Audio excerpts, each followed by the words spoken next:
In a gesture of care and support, one of the world's smallest countries is sending aid to the world's most populous nation in the form of millions of dollars worth of equipment for earthquake relief.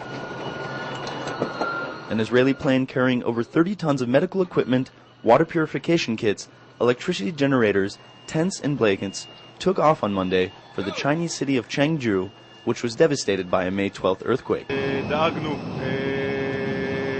וארגנו סיוע הומניטרי לסין, סיוע בסדר גודל עצום של כ-30 טון, מדובר על אוהלים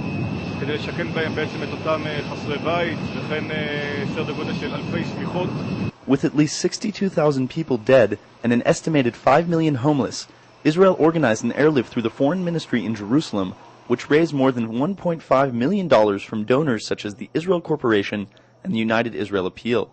According to Foreign Minister Tzipi Livni, this is the minimum that the State of Israel can do in order to express their friendship between Israel and the Chinese people.